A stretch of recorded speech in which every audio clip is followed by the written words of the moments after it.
All right, here we go. You might have heard recently the Doomsday Clock 2023. The Doomsday Clock is something we've covered in the past, and as I was going through this, it was obvious. I said, wow, there's a lot of information I've never thought about with the Doomsday Clock, and I'm going to bring that to you today. So we're going to have this as basically 2, maybe 3 parts, depending how much time it takes to develop the story. And today is not going to be fire, brimstone, end of the world sermon, as you would think when you read a sermon or see a sermon with Doomsday Clock. Now, it's not to say next time or the third one won't be one of those sermons, but I thought it's more important to take and dissect the information and the understanding of what God's been given to us over the last 7 to 10 years, tie it into what the church has known for many years, from the time of Mr. Herbert all the way through to today.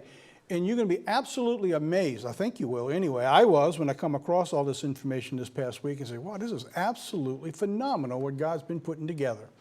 And I want to share that with you today. So today I'm going to cover this basically in 3 parts during the sermon today. Understanding the Doomsday Clock. So first, what I'm going to do is talk about the understanding of what the Dooms Clock is and how it works. So you see this on the news when the scientists, the nuclear scientists come out and say the clock and the timing, the whole world pays attention because it's been in existence since 1947. And I'll show you more about that in just a couple minutes. Then we're going to talk about the alignment of the Doomsday Clock to the biblical importance of what it does, or better yet, what it shows as a reflection of what's going on. And in the third part, what I'm going to do is I'm going to connect the Doomsday Clock to the times in which we live. And I don't know why I put that in Luke, but anyway, I'll get that corrected. Luke 12, 54 through 56. Now, this is very, very important. I'm going to cover a little more here as I get into it, why I'm talking about the Doomsday Clock and Luke 12, 56. Luke 12, 54, it should be through 56. Understanding the spiritual weather conditions of our day. We began talking about this last year, trying to understand what Jesus was talking about when he was talking to the Pharisees. I want to develop this a little bit further today to show you why this is so important for you and I. So he said to the people, when you see a cloud rise out of the west, when he talks about the people, he's talking to Pharisees. In other parts of the Bible, you'll see he's talking to the Pharisees and the Sadducees, and they're tempting him, or they're talking to him about conditions. Basically, they're looking for signs from time to time. So when you see the cloud rise out of the west, straightway you say, there comes a shower, and so it is. And when you see the south wind blow, you say, there will be heat, and it comes to pass. He said, you hypocrites, you can discern the face of the sky and of the earth, but how is it that you cannot discern this time? There he was, the Son of Man, standing right there before them, and then basically they're trying to figure what's going to happen. They had no idea who they were, who he was, and these were the religious leaders of his day. So when I read that, I try to put this into perspective for you and I. We're the church of God, the community that God's opened the truth to. If we can't tell the condition of the times that we're in today, do we not put ourselves into the category of what he just said here with the Pharisees in their day? And what troubles me, and I don't know that I'm doing an effective enough job, and I pray all the time that I could find a way to better reach many of the people, because many of the people, especially the younger people in the church, they don't want to hear the condition, end times, or prophecy. Children who grew up in the church in the worldwide that we know, many of them, or most of them, who grow up and they leave. It's like, oh, we've heard this since I was born. My whole life, that's all you've ever talked about. And it's no different today than it was back then. Well, is it? I believe that we have to find a way, and I believe through what God's been revealing, he's going to show us a better way to understand the time we live today. So why is this important? Obviously, when you stand there and somebody calls you a hypocrite, that should catch your attention. That's the religious leaders of the day. They're the ones who are supposed to be telling the people the condition of the time. They're the ones that are saying, this is the Son of God standing before you. John the Baptist knew it. Many of the people understood it, but they wrote him off. Fact is, the truth is they just killed him. They just killed him. Hypocrites. Let's take a look at this for just a second. Strong's word for hypocrites means an actor under an assumed character, a disassembler. So that's interesting. You know, I never looked up hypocrite in the Greek. You're an actor. So what Jesus is saying, if you're going to church, if you're pretending to be a part of the truth, and you're representing me, if you can't understand the time you're living in, you're an actor. You're playing a game. You've got a role. In other words, it's a facade. It goes on. Its roots comes from two words, 52:59 and 29:19. It means a very unsavory character. It means underneath, inferior, detestable, and despised. So when he says, you hypocrites, this is what they heard. Because, see, they understood the Greek word. They understood because it was in their language. They understood exactly what he said, even though they didn't understand who he was. In Matthew 7:21 through 23, not everyone who says to me, Lord, Lord, shall enter the kingdom of heaven, but he that does the will of my Father which is in heaven. Many will say to me in that day, Lord, Lord, have we not prophesied in your name? And in your name have we cast out devils or demons? And in your name done many wonderful works? And you know the phrase, you've been in a church, or if you're a new person, you've been in a Protestant church. You know this. He says, I will profess to you, I never knew you. Depart from me, you that work iniquity. Jesus Christ put this whole thing in perspective to the day you live. In other words, it isn't how much you know, it's how much you put forth the knowledge he has given to you. So you can go to church every Sabbath. You can talk about nice things. We can talk about Christian living, and we should. There's nothing wrong with that. But the bottom line is, there is a generation, the last generation, I believe we are that last generation, that does not have the freedom to ignore the events that's taking place around the world. We don't have that freedom. In other words, Jesus is saying, look, I'm revealing to you all this information. You need to get out there and share it. And if you can't, then you can't tell the time you live in.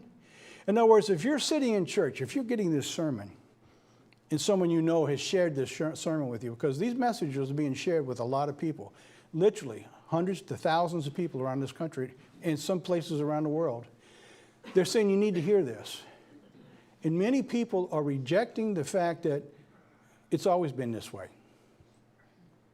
And it's troubling for the Church of God, because it is the Church of God community that has to proclaim the warning message in the end time. So here's another important reason for understanding the spiritual weather of our times. Isaiah 29:13 and 14. Wherefore the Lord said, for as much as this people draws near to me with their mouth, and with their lips do honor me, but they have removed their heart from me, and their fear toward me is taught by the precept of man. In other words, hypocrites, actors, pretenders, imposters. Therefore, behold, I will proceed to do a marvelous work among this people. When you understand the word marvelous, isn't it amazing? Like, wow, isn't it just great? We're having just a wonderful, marvelous time, aren't we? This is, when you see marvelous here, that means astounding, like it stuns you. It's deepening. It breaks into all the inner bounds of your body and mind that you can't comprehend what he's about to do. It's like coming back to New Orleans after Hurricane Katrina and seeing the utter devastation and all the water that was out there. You know, you see all that. That was a marvelous work in that respect that Jesus Christ is talking about. He says he's going to do a marvelous work and a wonder. For the wisdom of the wise men shall perish, and the understanding of the prudent shall be hid. So God's warning us about the end time. And we as a generation where we are today, when you look around the world, when you put all the events together, when you look at the prophecies, can you honestly think we have another 40 years or 50 years? I was talking to a gentleman just not too long ago, And he just utterly shut down on me. He's like, well, 50 years, we might have another 100 years. I said, do you honestly believe that? And yeah, he did. It's so troubling to see the church community not in grasping what God has been laying out. Do you know that many of the evangelical Protestant preachers are preaching a harder warning of the end time than we are in many cases? It's incredible. They don't understand the truth as God has shared it here, but they can read the signs. The news media can read the signs. I'm watching Sunday keeping ministers now read the signs, and he's trying to get their people ready and say, listen, it looks like this is getting really close. Shouldn't we as God's church? So here's another message. God laid out the scripture so that every generation would have a way to see the urgency of the warning to draw close to him. Revelation 3:14 through 16. To the angel of the church of Laodicea write, these sayings, the Amen, the faithful and the true witness, in the beginning of the creation of God. I know your works, and you're neither hot nor cold, and I wish you were hot or cold.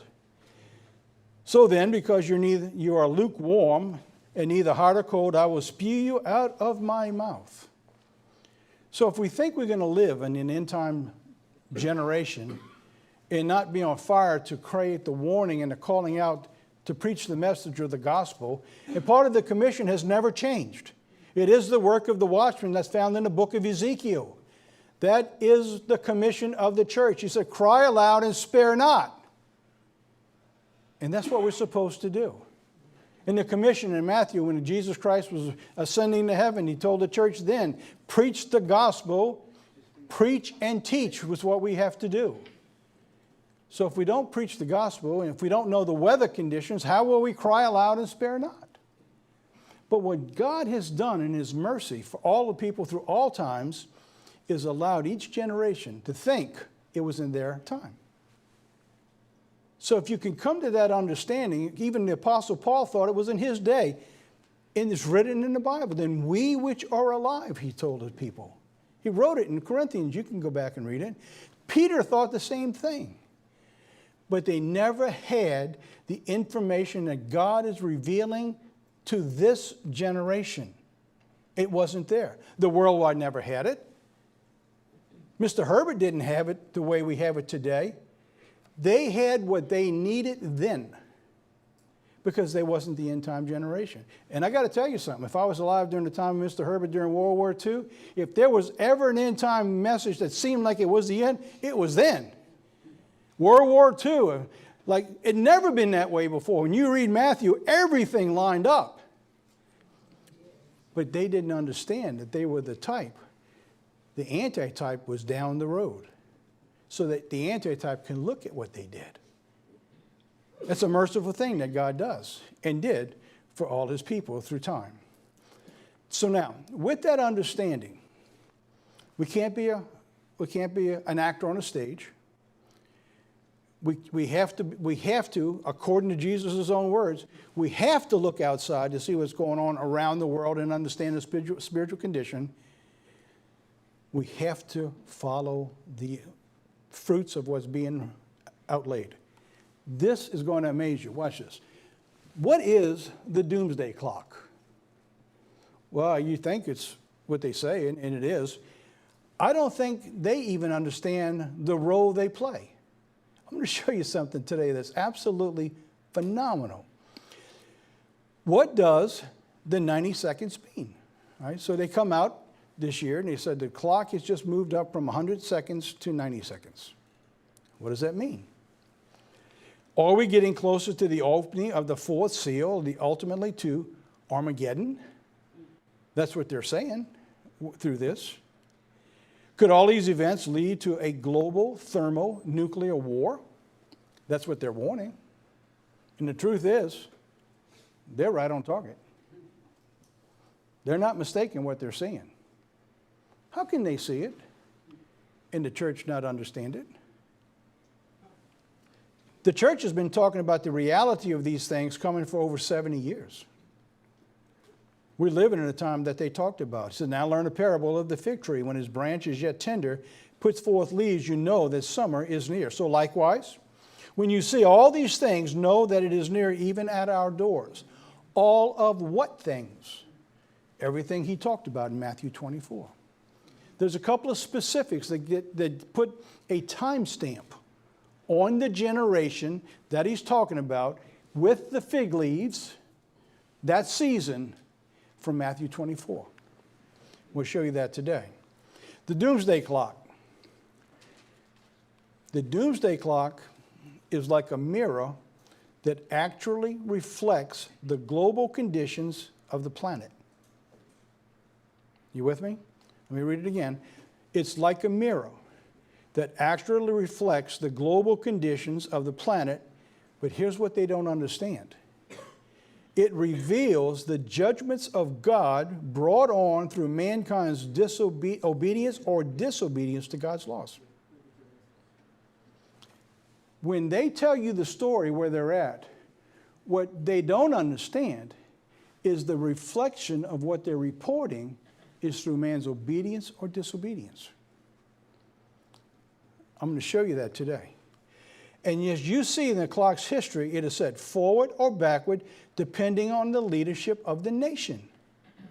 No different than ancient Israel. When the nation had a good king, the nation was blessed. When it was a bad king, the nation was cursed. We all understand that. Why do we not think it could be that way in our day? Is God not the author and the founder and the creator of the nation we live? One nation under God. And is he not the creator of the whole planet that we live in? No different than in ancient Israel, the nation was either blessed or cursed by the way the nation and its leadership went. How are we doing in America? Are we being blessed? Well, that's an obvious question. No. Of course, if you listened to the president yesterday, we're doing great. Really. And I'm not here to get into that today. I'll get into that next time in News and Nuggets. I want to get into the spiritual significance of what God's revealing through this Doomsday Clock, because it opened up another area of insight for you and I. Defining the Doomsday Clock. The Doomsday Clock is a symbol which represents the likelihood of a man-made global catastrophe. So these nuclear scientists, they weigh out the conditions around the world, and they're seeing not just the condition itself, but the mindset of the leadership of the nations who run what's going on. It's maintained since 1947 by the members of the Bulletin of the Atomic Scientists and Science and Security Board. So these are not a bunch of buffoons. These are educated men and women who've been doing this for a long, long time. The clock represents an analogy for a threat of global nuclear war. So in other words, as we get closer and closer to 12 o'clock at that doomsday clock, it means mankind has less and less time. When it moved to 90 seconds, just a couple weeks ago, it means that according to their analysis of the world's conditions, the weather forecast for them, we are moving into a time that's more dangerous than any other time in human history, modern times. Since 1947, we have never gotten to where we are today. So if somebody tells you in the church, say, oh, it's always been this way, they will tell you they're not even religious. No, it's not. They're saying it's never been this way. See, World War II, they didn't have nuclear bombs till it was at the end. But from that time on, the world changed. The Doomsday Clock is a symbol that represents the likelihood of a man-made global catastrophe. So I must have that twice in here. The clock represents the analogy of a threat of global nuclear war. So now let's give you a brief history. The clock represents the hypothetical global catastrophe as midnight. In other words, when things go off at midnight. It's quite interesting when you get to that, because the Bible talks about the bridegroom coming when? Midnight. Isn't that amazing, that analogy, how that comes forward? The Bulletin's opinion on how close the world is to global catastrophe is a number of minutes to midnight. Its original setting in 1947, it was 7 minutes to midnight. It's been set backwards and forward 22 times since then. The smallest number of minutes to midnight being 2 minutes in 1953, and the largest 17 in 1991. I am copying from our notes in 2017, in 2018, because you see now we're at 90 seconds. This slide was about 4 years old. And it hasn't gotten better yet, has it? So now let's take a look at comparative history, Israel and Judah. Sometimes if we can relate to the world today as the relay it was back then, it helps us to understand. They had good kings and they had bad kings. From the end of King Solomon's rule, there were 39 good and evil kings that reigned over Judah and Israel combined. Of the 39, there were only 8 good kings, and they all reigned in Judah. Isn't that pitiful? How about our presidents? How are we doing? I don't think we have a great track record there either, to be honest with you. Every single king in Israel, all 19 of them were evil. Comparative history going on. During the period of the Judges. During the period of the Judges of approximately 400 years, the Israelites went in and out of servitude with serving idols rather than serving the Lord. And after that period, Samuel told them that they needed to return to God, put away their foreign gods to be able to defeat the Philistines. This is Judges 2:13. And they forsook the Lord and served Baal and Ashtoreth. So it goes back to the very core issue of everything. If you're going to serve God and be blessed, you've got to put away the idols. Idol worship was one of the core sins of Israel from the beginning of man, from the beginning of the nation of Israel. The changes in the Doomsday Clock. Now, here's going to get really interesting for you. So what we've done so far, we've kind of defined what the overall picture of the Doomsday Clock, what it reflects to the world. We've also seen that the differences depends upon blessings and cursings depending on how the nations do. When the time goes up, you'll see that the nation was sort of blessed and pressures relaxed. It's the same way it was in Israel. When King David came in and he warred for a while, then eventually peace came in and he gave his son Solomon peace in his reign. But Solomon brought in all the gods again with all his wives. And so what came back? All the turmoil, all the troubles, the split of a nation. And it's the same way it is today. Now this chart, I'm going to use this chart. I came across this chart, and as I was studying the chart, something very alarming came out. A lot of these dates and times I recognize. And if you had time to study that, you would recognize some of them too if you've been following our series for the last 7 years. Is these times and these dates reflect Shemitah years in elements that we've been talking about now over and over and over. And I'm going to go through just a couple of these and show you what I'm talking about and how this comes into play.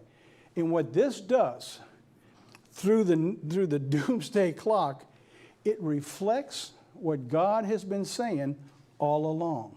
It reflects the global conditions of a nation and a world when it obeys God or when it doesn't. To some degree. I know we have a world that never obeys God completely. All right, so here, the beginning of the nuclear arms race. Following World War II, the beginning of the nuclear arms race, that began from right 1945 till around 1953.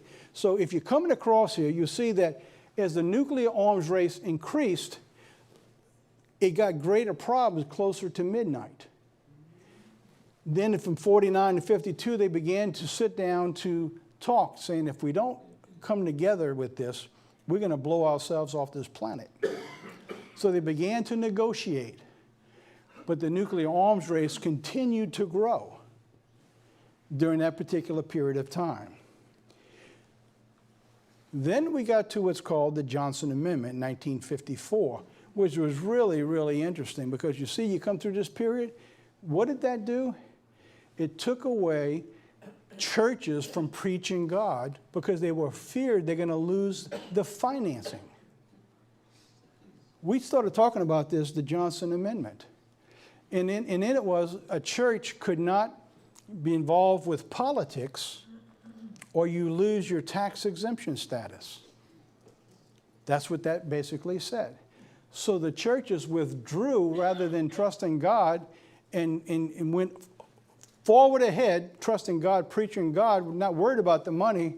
They moved back completely out of politics.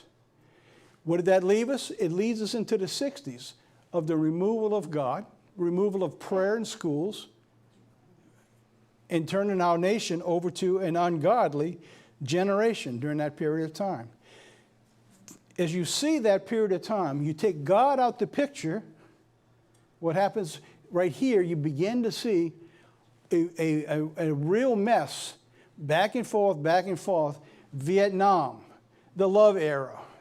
So you began to see things going back into where they're going to start working their way back down again. All of this is lag time. What happens today, you'll see begin the fruits of in the future. Now, going on. It was also the time of our first Catholic president. Now, if you've been following us for any length of time, you understand that that has been a problem. That is the Holy Roman Church. That's the beginning of a revival in this nation. Today, we now have a second Catholic president. And in all of this, most of the leaders the last couple of years have been Catholics. In opening door for the beast power in the United States itself. Now we begin to see it getting closer back down to a doomsday level. So we go through this period of back and forth of a nation that's struggling to have relevance with God or not relevance with God. But in 73, we had Roe versus Wade. For the first time, we had the courts approve abortion on a national level. And when you see all of a sudden you begin to go down, that's God's removing his blessings because of that. The doomsday clock reflects the environment in which we live, depending on how we react. Now, I know this nation doesn't, as a whole, follow God. But there are many who are out there, like the founders of this nation, as Governor Huckabee, when we interviewed him, said, they were not religious people as we understand religious people, he said, but they made decisions from a God conscience. They buried what God said. They realized that there's a consequence for our actions, that there was a God that existed, that he did bless. And they lived under those circumstances of what they tried to do for the most part. Now, not all leaders, but for the most part. This began to change in the 60s, and so you began to see things going back and forth. By 1973, with the abortion, things began to change. But something else happened here.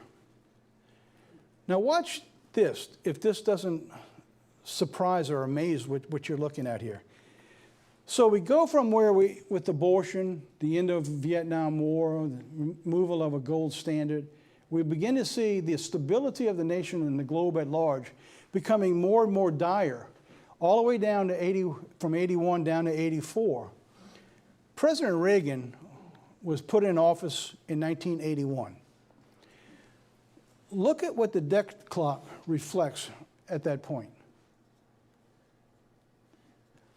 That's the only time that happens like this, during that period of time. What made a difference here? President Reagan was a little different than most of the presidents. I don't know if you like him or you dislike him. I'm simply going by what his character and his reference is. Ronald Reagan gave an address at the Brandenburg Gate, June 12, 1987, when he put his neck on the line and he gave this speech, and I got a part of that. Let's play that, Jeff, right now. Behind me stands a wall that encircles the free sectors of this city, part of a vast system of barriers that divides the entire continent of Europe. General Secretary Gorbachev, if you seek peace, if you seek prosperity for the Soviet Union and Eastern Europe, if you seek liberalization, come here to this gate. Mr. Gorbachev, open this gate.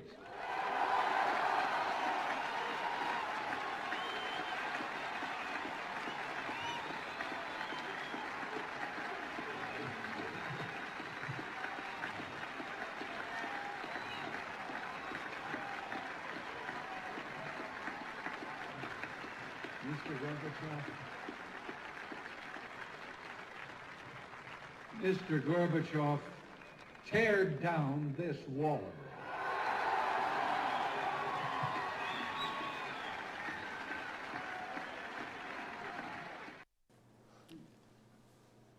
What made that different? Do you know he was advised by his writers and his staff and the leaders in the White House not to do that? They told him, don't do that. The top advisors in Reagan's challenge to Gorbachev, many felt like it was a gamble and would inflame the relations and lose ground that Reagan had made until that time. Why was Reagan such a great communicator? Because Ronald Reagan's writers, now this is out of an article, I didn't write this myself, because this is from one of his writers. This was an article that I pulled this from. Because Ronald Reagan's writers never attempted to fabricate an image. In other words, he never wanted him seen as an imposter, a hypocrite. He didn't want that. Until he became president, he pretty much wrote his own speeches for what he was doing. When he was a governor in California, he wrote his own speeches when he was in California. He didn't want them to fabricate an image, just produce the work that measured up to the standard that Reagan himself had already established. His policies were plain.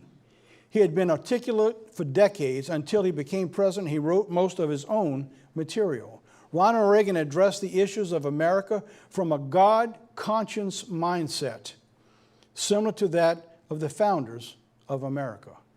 During that period of time, the United States began to do better financially. It had been through a horrible period of time. You think the inflation was bad now, imagine what it was back then. The interest rates, housing interest rates were into double digit.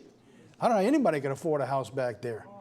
This nation was in trouble when he took in the office. He turned a lot of things around. He also made a problem, though, that many of his programs were never followed through, and it opened the floodgate of debt that would follow. Because they did not follow the policy set forth that could have brought the nation back to a balance, it opened the floodgate to run wild. Just like during World War II, right before World War II and the Great Depression, when they meant putting people back to work, they began to open a floodgate of policy that we pay a price for today, where it was illegal to take money from one person and give it to another. Couldn't do it.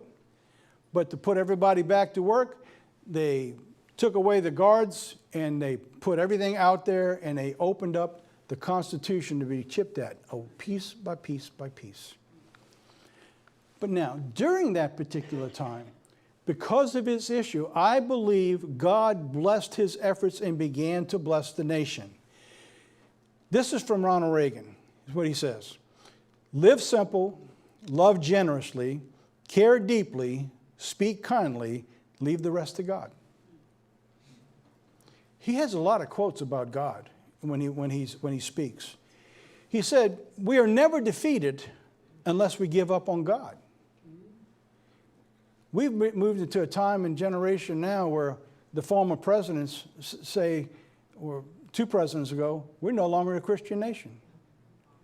We're in a period now that you can't talk about God without being assaulted in many cases or lose a job anymore. And this is from the office of the president. America will never be whole as long as the right of life granted by our Creator is denied to the unborn. This was a retaliation against abortion in his day. America will never be whole as long as the right to life granted by our Creator is denied to the unborn. Here's another one. Without God, there is no virtue because there is no prompting of conscience. Without God, there is a coarsening of the society. Without God, democracy will not and cannot long endure. That's prophetic because our society is no longer benefiting from what's going on today. And I love this one. I've used this many times. If we ever forget that we are one nation under God, then we will be one nation gone under. Now, this is very similar to what George Washington wrote at his opening address when the nation was founded. He went on to say this, The time has come to turn back to God and reassert our trust in Him for the healing of America. That is actually a take from 2 Chronicles 7:14. If my people, which are called by my name, shall humble themselves and pray and seek my face and turn from their wicked ways, then I will hear from heaven and I will forgive their sin and will heal their land. What I've showed you so far is a chart. And in that chart shows that when the nation, this is a reflection from that time clock, believe it or not, when the nation moved further from God, it graded into greater and greater peril. When it moved closer to God, we saw the peril going away. So what God's telling us, if we look at this debt clock and reflect the time we live in today, if the nation will do what God says here in 2 Corinthians, we don't have to go through what God's prophesied is going to happen. Doesn't look like it's going to happen, though. But what God's showing us, it doesn't have to happen. And you know what? If we do what God says, it doesn't have to happen to you if it happens to everyone else. If you do what God says. All right, so now let's go back to the Doomsday clocks. All right, so now here's where it started, 1947, when they began to keep records. In that period of time, somewhere between 1948 and 1950, there was enough nuclear weapons to destroy all mankind. That was a long time ago. That was 70 years ago. We got a lot more now. We got a whole lot more now. Here's the stamp. Remember I told you in Matthew 24, God put a stamp on time. Here's the stamp. This generation shall not pass till all these things be fulfilled. Now, what does that mean? It could have meant that generation he was talking to 2,000 years ago, they're all dead. They're all gone. So that generation couldn't be the generation he was talking about. So what is he talking about? Look in verse 22, it says, unless time is cut short, that no flesh would be saved. The time of the generation that would be alive when it was possible to destroy all mankind, that generation shall not pass till all these things be fulfilled. This is what verse 22 is telling us. This is this generation. Now let's understand what we're seeing here. When we look at that, we're looking at a period of time that God has given to mankind, as Psalms 90 verse 10 says, the days of our years are 70 or 70 years, and if by strength, 80 years. So the generation that Jesus Christ was talking about, that all these things would be fulfilled in Matthew 24, the period of time when it would be possible to destroy all flesh and all mankind, when that generation come into pass, when it was possible for that to take place, that generation would be 70 to 80 years. We're coming to that period now, 2020 to 2030. So it's never been all this way before. Has it always been like it is today? Or have 1945, they didn't have nuclear war? Could they destroy everybody? Well, not like they can today. So now, let's go through this. Now, after Ronald Reagan left office, what happened? Now watch, start putting some pieces together. Okay, I'm in good shape on time. When Ronald Reagan got out of office, we began to see the next office come in and the deterioration of the safety of the world. That's not hard to miss, is it? So I sat back and I looked at this and said, wow. But then I began to look at something a little further. Now this is what I'm going to take you to. A lot of these dates have a lot to be said for. We've been talking about them. These timelines, these dates, these moving closer to doom, follow Shemitah years. Did you see that? If you look at this chart, you don't catch it at first. Had I not been working on the Shemitah years for the last years, so to speak, the last 7 years especially, I wouldn't have caught this. But now, let me show you what we're talking about here. 1993, the Twin Towers. That was the first attempt on the Twin Towers. Remember that? They tried to blow it up at the bottom to bring it down. Well, it failed. That was in 1993. Then we go to where? 2001. That's the next Shemitah cycle. So you see the clock going down? 2001 began another Shemitah cycle, another 7-year cycle. Then we get to 2008. We see the financial collapse coming in. They're talking about a day of reckoning on Wall Street. You see it is going down. And each one of those dates, you see it go down and go across, then it goes down again. Each one of those is going down in the Shemitah cycle years. Either in the year or right before or right after. And so here we are, look, a day of reckoning for Wall Street. I'm going to tell you, the day of reckoning, the next one's going to be a lot worse than they had back in 2008. So now here we are again, but let me show you this. 2015 changed everything. So now I'm going back 7-year cycles. Do you see the chart? Look what's lining up. There's a Shemitah cycle, 2001. 1994. Where was the attack? 1993. So then we go all the way back to here, 1987. When Ronald Reagan was coming out of office, we went back to the same way we were doing, and the next president come in did not honor God the same way. And all of a sudden, we took our eyes off of God, and we began to move closer and closer to the doomsday period of time. That's absolutely amazing. I didn't put that chart together. It's out there. You can go find that. So when you begin lining these things up, it's beginning to bring out a real problem. There's the beginning of the presidency, and there's his end. Isn't that amazing? Showing you what the difference of leadership can make. Now, you can disagree with it all you want, but you can't disagree with the fruits of what you're looking at, reflecting the globe and the nation as a whole. That's why he went over there and he says, tear down this wall. He had all the confidence in the world. He was not worried about his image. He wasn't a hypocrite. He wasn't an imposter. He was an actor previously. But he did what he thought was right for the world and his nation as a whole. And God honored it. And the nation grew closer to peace. Now it gets more interesting. Now we're talking about Shemitah cycles. And God runs in sevens, remember? And in the sevens, you have 49 years, and there's always a Jubilee year. Well, in the 7 cycles we would go through, something began to show up even more ominous. See, 2015 changed everything. This whole world's a different world from 2015. So the first cycle began from 87 to 94, then to 2001 is the third cycle, and it brings us to the fourth cycle, 2015. We've covered this, right? So watch. Let's go through this now. In the most recent date on the Sabbath, the 9th of Av, in the Shemitah years. 2001 and 2008, the 9th of Av, which is never good. The 9th of Av is always, for Israel, has always showed problems, catastrophes, disasters. The 9th of Av, both temples fell, one in the Old Testament, one in the New Testament for Israel. But what I didn't see till this year is that the 9th of Av falls on a Sabbath sometimes.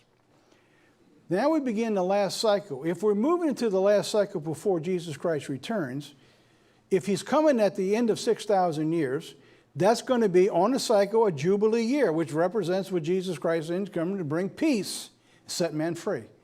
So there's no mistake in any of that. We don't know exactly where the year it is, and God's going to cut time short. But if that's the case, and it is, God has a time, an appointed time. We've seen from 1950 going forward that generation is not going to pass. So if we get to the time when Jesus is coming, that means we have 70 years, maybe 80. In the Shemitah cycle year, 7 years, you can count back how many cycles that is to bring you to a Jubilee. Believe it or not, it brings you to 1987, begins the cycles. It is the last cycle that we had a president where God seemed to bless the nation who honored him. I say, whoa, this is very interesting. So now, from 2015 to 2036, you have 4 cycles in a row, 4 7-year cycles, where the 9th of Av falls on a Sabbath day. The Sabbath day itself. These 2 cycles followed at sunset after the Sabbath. Very close. So then I went back and I went looking, 70 AD, and the 9th of Av was also a Sabbath. So you began to see forward. Of course, God says, pray that your flight not be in the winter. So you begin to wonder if 2029 or 2036 would not be a ninth of Av period that we pray that we don't flee in the wintertime because it's a Sabbath or whatever. All right, so here we got this. Then I went back and looked one step further. 1994, which completes the first 7 cycle of the sevens, was also the ninth of Av fell at sunset right after the Sabbath day. So what we had is 7 cycles showed up, where the first 3 was showing is moving closer and closer to the ninth of Av scenario, which is never good. But in 2015, it all changed. Now, I've gone back hundreds and hundreds of years. I hadn't gone back to Christ yet. I can't find any cycle that ever follows any pattern even close to this. They just don't exist. I believe what God's showing us is what God's telling us is these are warning signs. The dead clock is telling you from a world point of view, things are getting dangerous. God's showing us from a spiritual point of view, that's exactly what's happening. So you're putting these things together now. The dead clock is reflecting all of that. So now here's 2015. 2015, everything is accelerated now. The clock moved to 3 minutes till midnight at that particular time. It also appears that on God's calendar, everything has been accelerated. What are we looking at that might tell us this? So here we go now. Let's take and decipher what we're looking at here. In Genesis 15:16, it says, "But in the 4th generation shall come here again, for the iniquities of the Amorites is not yet full." So here what we're looking at here is in 2015, is we began to see the acceleration of sin. When mankind passed those laws for gay marriage, it opened the floodgates for the abominations which has no end. So let's show you now what I'm talking about here. So there's 2015. In 2015, the Pope now comes on the scene. He hadn't been on the scene like he is now. And we see in Revelation, it says he's going to be resurrected again. He thought they were dead, but it's all coming back to life. Early in the year, the Pope signed an accord with the PLO against Israel. 2015. The ruling by the Supreme Court for gay marriage, 2015. By the end of the year into the fall season, the Pope is in America on the Day of Atonement in the White House meeting with our president. What an abomination. On the most sacred day of the year. And we began to see the involvement of the Holy Roman revival coming to pass. All of this, all beginning, the 9th of Av was on a Sabbath that year for the first time in years. And for the next 4 cycles, it stays on the 9th of Av. If we look at the dead clock will not get any better. So when we look at this, we look at the timing, and I always begin with the blood moons because the blood moons are a sign of ominous times for Israel. This was the 8th time that you've seen a blood moon tetrad from the time of Jesus Christ. The number 8 is new beginnings. We believe what God was showing us from that time period is that this is the beginning of the end at that particular time.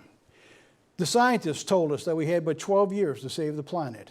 Isn't that amazing? It all pointed to the Pope's 2030 agenda. So then we go on. In 2019, the Pope now rises to begin to unite all Christians and Muslims under what's called humanism. Now he's rounding up the whole world together to remove God and just do it ourselves under the Pope. In 2020, he's wished a global event to take place, and it would have took place in 2020 if it wouldn't have been for COVID, of a time of reinventing the Global Education Alliance. Reinventing how they're going to educate mankind and how they need to worship him rather than God. The movement's in the clock now. In 2015, it moved to 3 minutes. 2017, it moved to 2.5 minutes till midnight. So you see, as we travel on time, the alarm gets closer and closer to midnight. 2.5 minutes, and we did a sermon on that. It's just 2.5 minutes. They said 2.5 minutes to midnight, according to the Bulletin of Atomic Scientists, which warned Thursday that the end of humanity may be near. Well, that's what God's been showing us in his plan. We're getting closer to the return of Jesus Christ. That came out on January 26 in 2017. He said there, and look at Matthew 21:25, there'll be signs in the sun and in the moon. and in the stars and on the earth, the stress of the nations, with perplexity, the sea and the waves roaring. Isn't it amazing talking about these signs? Right about that same time now, we did the sermon on the prophetic alignment of the stars, which shows us clearly in Revelation 12 what was lining up. It was the same alignment that took place at Jesus' first coming, showing us his second coming, pointing to the return of Jesus Christ. We've covered with perplexity in the past pretty strongly. It's from Strong 640, means aporio, which says, at a loss for a way, no way out, no way to proceed. So now when we look at the doomsday clock, these nuclear scientists, they're looking at the conditions around the world. They're seeing the talk now of using nuclear war. They're seeing the conditions of the global climate, how bad things are getting, and they're sounding the alarm, and they're now beginning to say there's no way to fix the problem. This was from 2018 or 2017. So for the last 2 years, the minute hand on the doomsday clock set at 3 minutes before the hour. The closest had been set since the early 1980s.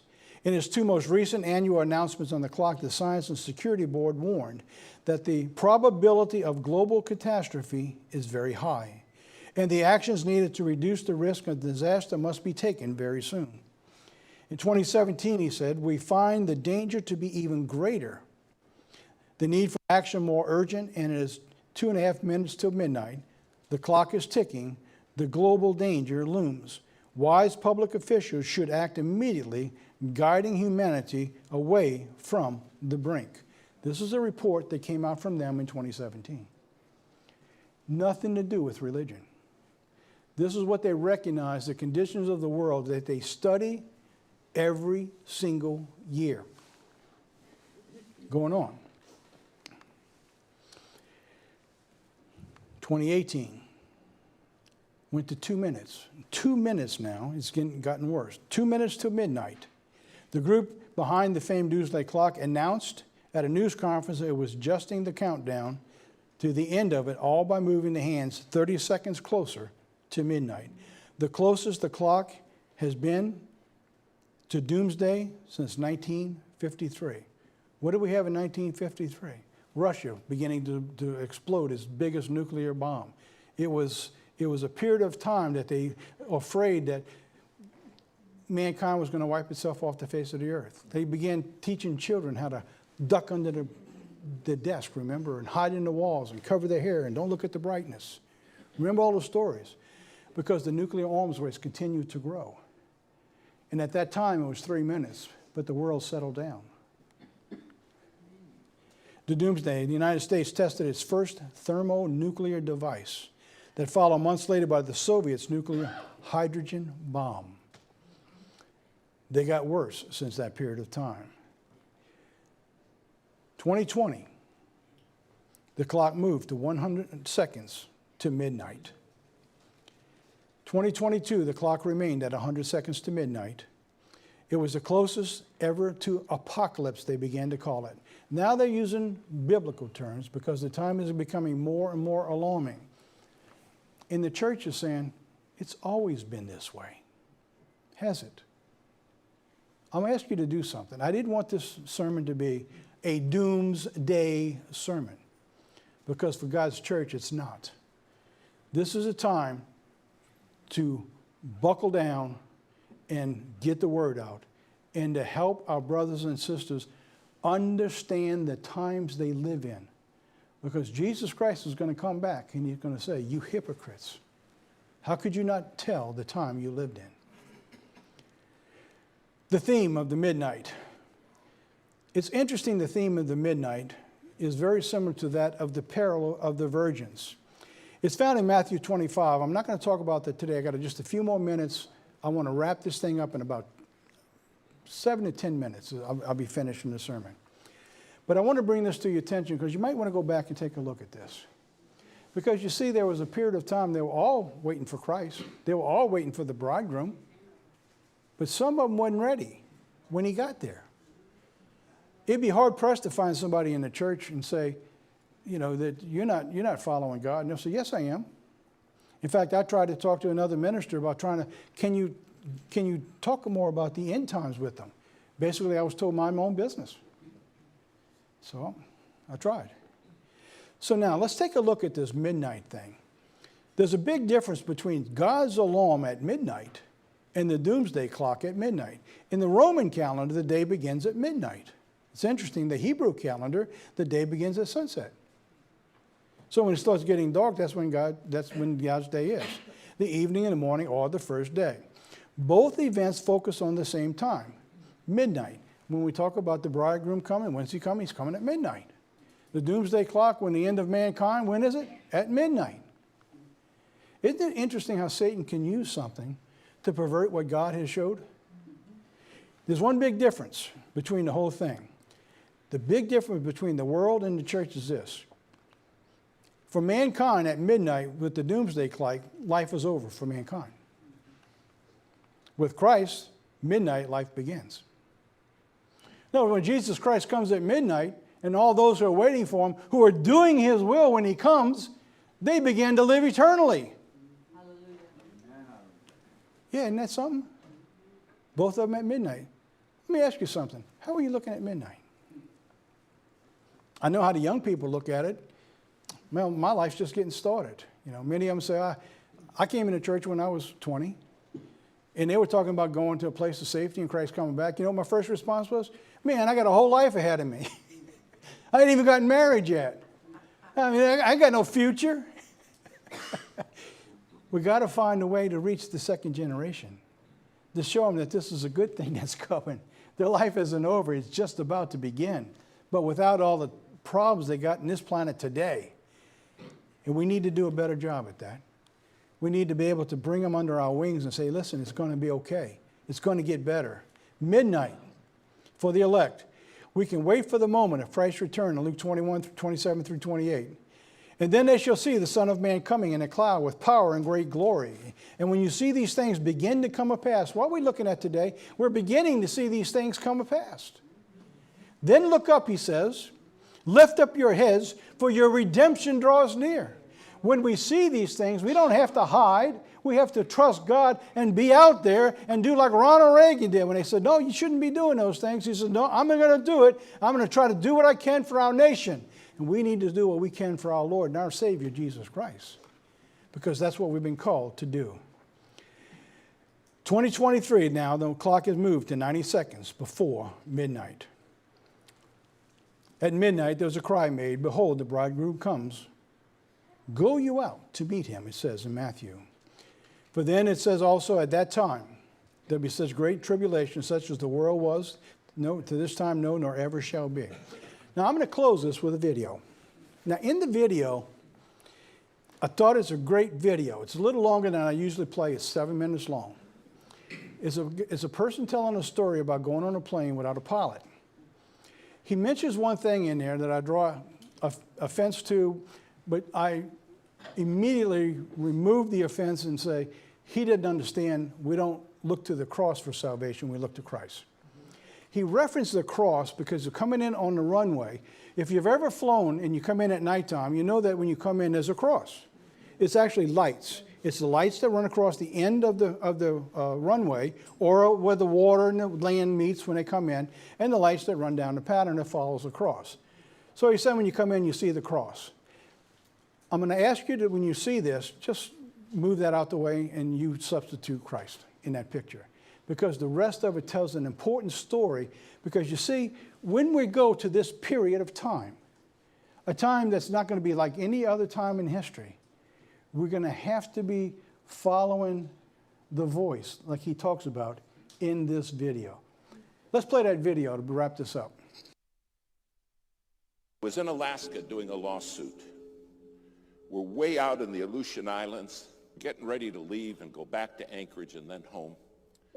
And I had a ticket in my pocket to get on an airplane. A pastor came up and he said, listen, I can save you money. I said, how's that? He said, I flew a small airplane up here. And I fly a small airplane. And I can take you in my little airplane and you can save your ticket. And this did not sound, I said, gee, thank you so very, very much. but I've got this ticket. We'll just make our way on home, me and this other lawyer with me. He said, no, you gotta do it, you gotta do it. And against every better judgment I had, I said, okay. Well, we went out to the airport, took us by his little plane, and I looked at it, and I thought, well, one good thing, it's shiny. Then he walked around it. We got in. He's on the left front, I'm on the right front. The other lawyer's sitting right behind me. And he started it up, and it started up just fine. Well, we taxied out. I said, should we pray? He said, yeah, that's a good idea. We normally don't. I said, well, this time we're gonna. And I'm telling you, I prayed 8 minutes. I prayed a long time. We went and got on the runway. He starts down the runway. The plane lifted off ever so gently, and we start climbing. And it's wonderful. Not a problem in the world. We started climbing, and we flew probably 3-4 minutes. And something happened that will never leave my mind. The pilot turned to me and he said, we're going in the clouds and I can't fly in clouds. They make me pass out. I said, clouds make you do what? Now, it's been cloudy all day. And we go right up into the clouds and you can't see anything. And he looks at me and his eyes roll back in his head. And he starts mumbling and he passes out. Passed out cold. Now, I grabbed him and I shook him and I said, come on, you got to wake up so I can kill you. Now, we're in the clouds flying along with no pilot. And my friend in the back seat said, we're dead, aren't we? I said, there's a very good chance of that, yes. He said, what are we going to do? I said, I don't know. But there was a radio right there, and I handed him the microphone and I said, start asking for help. So he's in the back seat reaching up and he said, hello, hello. We didn't know any proper radio etiquette. All we were saying was hello. And somebody answered back, hello, hello. Don't you guys know proper radio etiquette? And I said, give it to me. I said, we don't know nothing. Tell them we're in an airplane with a passed out pilot and we don't know how to fly this plane. The guy said, I'm a freighter flying out of Anchorage on the way to Tokyo. And he said, you're telling me you have nobody who can fly that plane with you? I said, tell him that's correct. Now you gotta understand, I am sweating bullets. He said, the first thing I'm gonna do is start circling so I don't lose you, because I'll fly out of range of your radio and you won't have me anymore. And he said, I'm going to get Anchorage Emergency for you. And Anchorage Emergency will be the people that can maybe help you. Try to save your life. After about 5 minutes, Anchorage came on, said, we understand you have a passed out pilot, and those of you do not know how to fly that plane. We said, that's right. They said, well, the first thing we got to do is find you. And I'll never forget what this man at Anchorage said. He said, my job is to get you home safe. He said, that's my job. But he said, here's the deal. If you want me to get you home safe, you got to promise me you'll obey my voice. He said, you can't see me, but I can see you. And he said, if you're not going to obey my voice, you're going to die. When you can't see anything, you have no idea how disorientated you become. Finally, he said, okay, I found you. Now hear me clear. He said, you're 4 minutes from a mountain. He said, you're going to crash in that mountain and die. Follow my voice. I never said, I have to follow your voice? Is that reasonable? You see, I understood without his voice, I had nothing. And do you understand? Without God's voice, you have nothing. Nothing. Finally, he got us turned. And he said, I'm freezing all the traffic in the area. He said, it's going to take me an hour and a half to get you to Anchorage, and there's a lot of weather between you and Anchorage. You're in for a rough ride. And he said, I want you to hear me. I don't want you to look at what's going on outside. I don't want you to pay attention to the storm, just my voice. He said, if you start watching the storm, you will die. But I'll take you through it. Now, because they cleared all the traffic, several pilots, those nighttime freighters, those 747s, started talking to us. They said, we're praying for you, men. You're going to make it. But listen to the voice. That's the key. They said, trust the voice.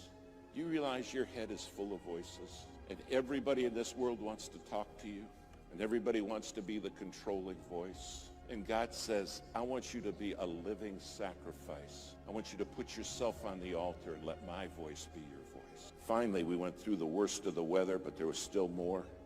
And then the voice came back and it said, now, I'm going to line you up. He said, I'm going to bring you in right down the runway. And at the foot of the runway are some lights, and they're in the form of a cross. He said, don't you forget this. The cross is the way home. Finally, he's bringing us down.